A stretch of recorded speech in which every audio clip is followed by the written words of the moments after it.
అందరికీ నమస్కారం. జగన్మోహన్ రెడ్డి మిర్చి రైతులు కష్టాల్లో ఉన్న మిర్చి రైతుల్ని పరామర్శించేదానికి పోయినాడా, ఆయన డ్రామాలు వేసేదానికి పోయినాడా? నాకు అర్థం కావటంలే. ఒక పార్టీ అధ్యక్షుడు, ఒక మాజీ ముఖ్యమంత్రి నిజంగా రైతులను పరామర్శించేదానికి ఆ స్లోగన్స్ ఏంటి, సీఎం జగన్ ఏంటి, డ్యాన్సులు ఏంటి, అది ఫైనల్గా ఏంటి? అక్కడ ఎవరు అప్పిరెడ్డి మనుషులంట 14 బస్తాలు మిరపకాయల బస్తాలు ఎత్తుకెళ్ళిపోయారు. మిరపకాయల దొంగల్ని తీసుకొని జగన్మోహన్ రెడ్డి మార్కెట్ యార్డు, మిర్చి మార్కెట్ యార్డుకి పోతావు, నవ్విపోతారు. అసలు ఏం మాట్లాడుతున్నారు? అక్కడ ఒక అమ్మాయి యాడ్ అవ్వటం, ఆమె అమ్మ ఒడి రాలేదని చెప్పి, అది మీ టీం ఉంది, మీ ఢిల్లీ పబ్లిక్ స్కూల్లో చదువుతుందంట, గురిజాడలో 3 అంతస్తుల బిల్డింగ్ అంట. ఆమె యాడ్ అవ్వటం, ఇదంతా మీ team pay time batch training ఇవ్వటం. నవ్విపోతారని కూడా లేని పరిస్థితి. నేను ఒక మాట అంటున్నాను, మీ టైంలో, జగన్మోహన్ రెడ్డి టైంలో ఆ మిర్చి రైతుల్ని ఆ నల్ల తామర తెగులు నలిపేసింది. అప్పుడు పోయినావా నువ్వు ముఖ్యమంత్రిగా? నీ మంత్రులు వెళ్ళారా? రైతుల్ని పరామర్శించారా అట్లీస్ట్? నేను స్ట్రైట్గా ఒక క్వశ్చన్ అడుగుతున్నా. వ్యవసాయ శాఖని నువ్వు మోతేసేసావు. ఒకటి, డ్రిప్ ఇరిగేషన్, రాయలసీమకి అత్యవసరమైన డ్రిప్ ఇరిగేషన్ నువ్వు మూసేసావు. బిందు తుంపర్ల సేద్యం మా టైంలో 2017-18 ఫైనాన్షియల్ ఇయర్లో 2300 కోట్లు డ్రిప్ ఇరిగేషన్లో పెట్టి దేశంలో నంబర్ 1, కంట్రీలో నంబర్ 1. అదే సంవత్సరం 2017-18 యాంత్రీకరణలో 650 కోట్లు ఖర్చు. ఆఖరణ సూక్ష్మ పోషక పదార్థాలు 50% రైతు సబ్సిడీ, 50% గవర్నమెంట్, స్టేట్ గవర్నమెంట్. 17 నుంచి ముఖ్యమంత్రి గారు ఆనాడు చంద్రబాబు నాయుడు గారు ఒక నిర్ణయం తీసుకున్నారు. ఆ ఈల్డ్ పెరగాలంటే సూక్ష్మ పోషక పదార్థాలు కొనలేని, ఆ 50% కూడా కొనలేని రైతులు ఉంటారు, 100% ఫ్రీ అన్నాడు. ట్రాక్టర్లు 4-5 రైతులు ట్రాక్టర్లు వేసుకురావటం, జింక్, జిప్సం, బోరాన్ ఫ్రీగా మూటలు వేసుకొని పోవటం, దాన్ని మూసేసావు. యాంత్రీకరణ క్లోజ్ చేసావు. కనీసం ఒక పట్ట, ఒక టార్పాలిన్ పట్ట, ఒక స్ప్రేయర్ ఇవ్వని పరిస్థితి నీ గవర్నమెంట్లో. నువ్వు రైతుల గురించి మాట్లాడటం. నేను ఒకటి స్ట్రైట్గా ఒకటి అడుగుతున్నాను. నీ టైంలో దేశంలో రైతుల ఆత్మహత్యల్లో 3rd ప్లేస్ ఆంధ్రప్రదేశ్. ఫస్ట్ ఏది? మహారాష్ట్ర, కర్ణాటక. జనాభా వాటిలో సగం లేదు. నంబర్ 1 కౌలు రైతులు 2nd ప్లేస్. తమిళనాడు తర్వాత, తమిళనాడులో సగం లేదు. జనాభా ప్రాతిపదికన నంబర్ 1. అంతెందుకు, దేశంలో సగటు రైతు అప్పు 74,500. బట్ ఆంధ్రప్రదేశ్ 2,45,000. 2,45,000. వీటన్నిటికి కారణం ఎవరు? మీరు ప్యాడీ కొనుగోలు చేస్తే 6 నెలలకి డబ్బులు ఇచ్చినారు. 6 నెలలకి నువ్వు ఇప్పుడు మాట్లాడుతున్నావు. ఇదిగో జిఓఎంఎస్ నంబర్ 28 డేటెడ్ 9/1/2020, అంటే 9 జనవరి 9, 2020లో గవర్నమెంట్ ఆఫ్ ఆంధ్రప్రదేశ్ మిర్చికి ఇచ్చిన రేటు రెడ్ చిల్ 7,000 రూపాయలు పర్ క్వింటాల్, 7,000 రూపీస్. 23లో కూడా అదే చేసావు నువ్వు. ఈరోజు అక్కడ మిర్చి 11,500, 12,000 నుంచి 13,000కి పోతుంది. రోజుకి 4,500 పెరుగుతుంది. అయినా మా ముఖ్యమంత్రి చంద్రబాబు నాయుడు గారు క్లియర్గా 10 ఐటమ్స్ ఇచ్చి, వీటిని పరిశీలించి రైతుల కష్టాల్లో కేంద్ర ప్రభుత్వం ఆదుకోవాలని చెప్పి పంపించారు. రేపు కేంద్ర మంత్రిని కలవబోతున్నారు, ఢిల్లీలో కలవబోతున్నారు. తమరు ఎప్పుడన్నా ఢిల్లీకి పోయినప్పుడు రైతుల గురించి కేంద్రంతో ఎప్పుడన్నా మాట్లాడారా? కేసులు, బెయిళ్ళు, జైళ్ళు తప్ప ఏ రోజన్నా ప్రయత్నం చేశారా? 2001 సంవత్సరంలో రైతులకి 2017లో 15,000 రూపాయలు క్వింటాల్కి 1,500 రూపాయలు మేము ఇన్సెంటివ్ ఇచ్చింది గవర్నమెంట్. మిర్చికి రేటు తగ్గిపోతుంటే 1 క్వింటాల్కి 1500 రూపాయలు ఇన్సెంటివ్ ఇచ్చింది. నువ్వు ఎప్పుడన్నా ఇచ్చావా అని అడుగుతున్నా నేను. అసలు దారుణాలు, రైతుల విషయంలో దారుణాలు చేసింది ఎవరంటే జగన్మోహన్ రెడ్డి. ఒక సిస్టమ్స్, కేంద్ర ప్రభుత్వం డ్రిప్ ఇరిగేషన్కి 60% సబ్సిడీ ఇస్తుంది, 40% మనం ఇస్తాము. నువ్వు ఎందుకు క్లోజ్ చేసావు? ఎవడిచ్చాడు నీకు హక్కు? ఇటువంటి దారుణాలు చేసి దేశంలో తలసరి అప్పు నంబర్ 1, దేశంలో ఆత్మహత్యల్లో నంబర్ 1 అటువంటి వాడివి ఈరోజు పోయి ఆడ చిందులేస్తా, ఎగరతా, డ్యాన్సులేస్తా, స్లోగన్స్ ఇస్తా, అమ్మాయి చేత యాక్ట్ చేయించి మీ ఐపాక్ టీము ఇది నవ్వాలో ఏడవాలో అర్థం కాని పరిస్థితి. నీకు అసలు ఆ సీరియస్నెస్ లేదా? రైతులు కష్టాల్లో ఉండే వాళ్ళకి ఆ సీరియస్నెస్ లేదా? నువ్వు రౌడీల్ని తీసుకుపోతావా? 14 బస్తాలు మిరపకాయల బస్తాలు లేపేస్తారా? నీ వెనకొచ్చిన దొంగలు 14 బస్తాలు ఎచ్చుకోపోయినారంట, లేళ్ల అప్పిరెడ్డి మనుషులంట. ఇది అసలు ఆశ్చర్యంగా ఉంది. ఇది అంటే ఇప్పుడు వస్తావు, 2 రోజులు షో చేస్తావు, రేపు మళ్ళీ బెంగళూరు ప్యాలెస్కి పోతావు.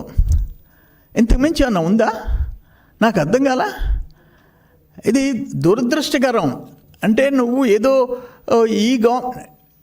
ఇప్పుడు ఒక్కటి అడుగుతాను, 11 సీట్లు నీకు ఇచ్చిన తర్వాత 11 సీట్లు ఇప్పటికి కూడా జ్ఞానోదయం రాదా నీకు?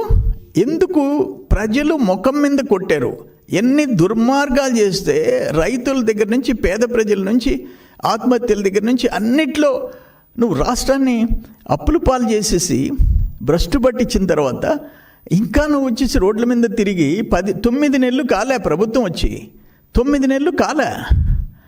నువ్వు ఈ విధంగా డ్రామాలు వేయటం ఎవరు సహించే పరిస్థితి లేదు ఇది.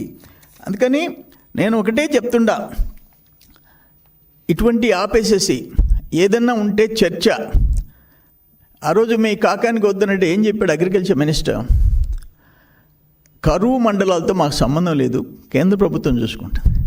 అంటే నాకు అర్థం కాలే. కరువు మండలాలు మనం దగ్గరుండి ఆ సెంట్రల్ గవర్నమెంట్కి విజ్ఞప్తి చేసి ఆ టీంని తీసుకొని వచ్చి వాళ్ళ రిపోర్ట్స్ పంపించి కేంద్ర ప్రభుత్వం మీద ప్రెషర్ పెట్టి ఆ రైతులను ఆదుకునే ప్రయత్నం రాష్ట్ర ప్రభుత్వం చేయదా? నీ రోల్ అది. లాస్ట్ టైం కేంద్రం నుంచి ఎలాంటి సహాయం తీసుకునేదానికి నువ్వు ప్రయత్నాలు చేయలే. నువ్వు 7,000 రూపాయలు ప్రకటించి మిర్చికి ఈరోజు రైతుల దగ్గర నువ్వు కళ్ళెండు పెట్టుకుంటే ఎవరు నమ్ముతారు అని చెప్పేసి అడుగుతున్నా నేను. అందుకని ఇది నేను ఒకటే అడుగుతుండా, జరిగిన అగ్రికల్చర్ డిపార్ట్మెంట్లో లాస్ట్ 5 ఇయర్స్లో మా 5 సంవత్సరాలు 14 నుంచి 19, 19 నుంచి 24 నువ్వు ఎవరిని పంపిస్తావో చర్చికి? నువ్వు కనబాబుని పంపిస్తావా? నువ్వు గోవర్ధన్ రెడ్డి పంపిస్తావో? అధికారికంగా పంపించు. నువ్వు చేసిన పాపాలన్నీ బయట పెడతాం. ఆఖరణ ఒక స్ప్రేయర్ ఇవ్వలేనోళ్ళు మీరు రైతుల గురించి మాట్లాడతారా? ఎందుకు కేంద్ర ప్రభుత్వం ఆ ఆత్మహత్యల ర్యాంకుల్లో సెంట్రల్ గవర్నమెంట్ నుంచి ఇచ్చిన దాంట్లో రైతులు ఆత్మహత్యలు 3rd ప్లేసు, కౌలు రైతులు 2nd ప్లేస్ అని ఎందుకు ఇచ్చింది? ఎందుకు 74,500 తలసరి రైతు అప్పు ఉంటే ఆంధ్రలో 2,45,000 అప్పుని ఎందుకు ఇచ్చింది? ఇవన్నీ సెంట్రల్ గవర్నమెంట్ తప్పులా? కేంద్ర ప్రభుత్వ సంస్థలు చేసిన తప్పులా?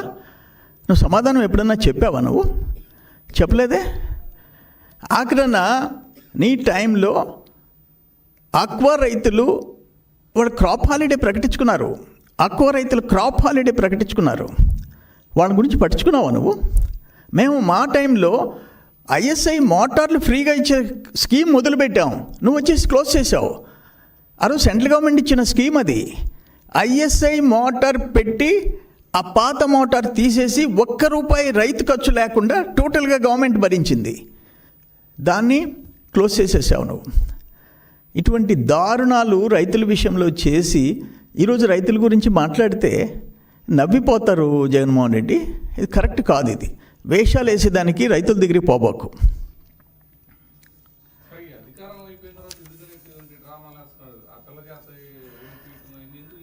అదే నేనేమంటానంటే అక్కడ ఎవరు చైల్డ్ ఆర్టిస్టులు కొరత ఉందని చెప్పారంట.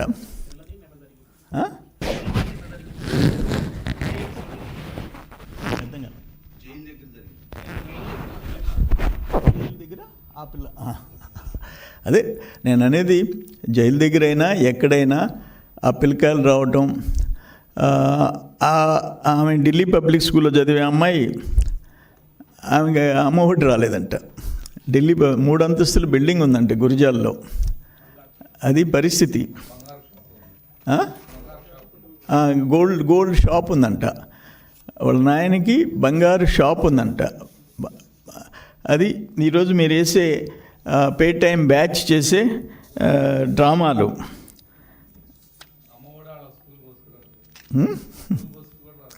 అదే చెప్తున్నారు, ఆ ఢిల్లీ పబ్లిక్ స్కూల్లో ఆ బస్సుకి కట్టే దానికి కూడా 6 మంత్స్కో 3 మంత్స్కి కూడా సరిపోదంట అమ్మఒడి డబ్బులు వస్తే. ఇట్లుంది పరిస్థితి. అప్పుడు ఒక టైంలో అయితే ఆయన 6,000 రూపాయలకు మిరపకాయలు క్వింటాల్ అమ్మిన పరిస్థితులు మీ గవర్నమెంట్లో ఉంది. 6,000 రూపాయలు. ఎకరాకి 30 నుంచి 35 క్వింటాలు రావాల్సింది 10 క్వింటాలకు పడిపోయింది.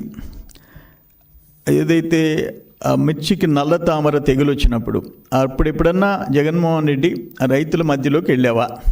రైతుల్ని పరామర్శించావా? అసలు నువ్వు ముఖ్యమంత్రిగా ప్యాలెస్లో బోల్ట్ వేసుకొని కూర్చొని బయట రాకుండా ఈరోజు నువ్వు షో చేస్తానంటే ఎట్లా? రైతు అంటే అర్థం తెలుసా నీకు?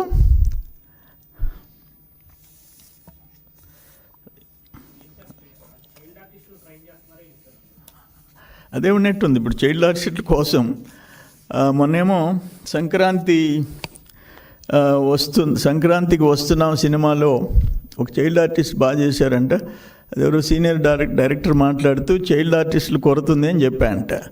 అందుకని బహుశా YCP team, IPAC team child ఆర్టిస్టులని తయారు చేస్తుందేమో ట్రైనింగ్ ఇచ్చి అని అనిపిస్తుంది. అదే కదా, అందుకనే కదా ఆయన ఈ ఐపాక్ టీములు ఈ పే టైం బ్యాచ్లు చెప్పిన దాన్ని బట్టే కదా వై నాట్ 175, వై నాట్ 25 అని చెప్పేసి విర్రవీగింది. ఇంకా చాలదా?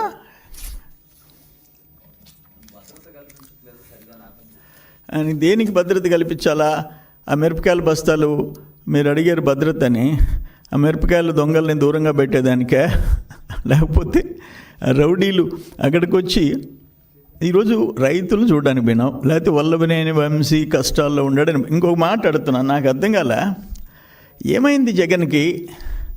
ఏంది మగోళ్ళ అందం గురించి మగోళ్ళు చెప్పేది ఏంది? ఇక్కడెక్కడో తేడా కనిపిస్తుంది.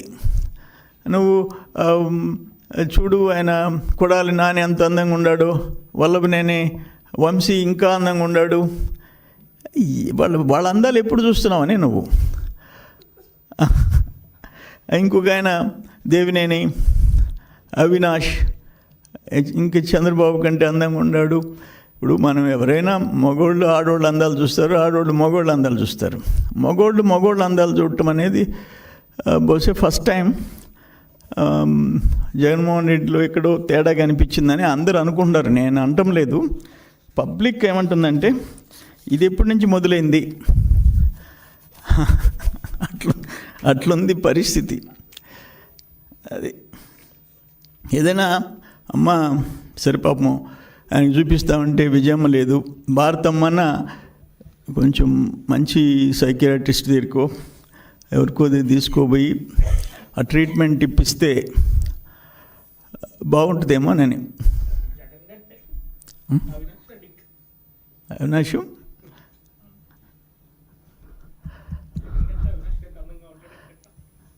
అది వాళ్ళు అంటున్నారంట వెనక, మేమన్నది అయ్యా స్వామి, వాళ్ళ మనుషులు జగన్ కంటే అవినాష్ బాగుంటాడని చెప్పారంట ఆ వెనకుండే టీం. అది పరిస్థితి. ఓకే.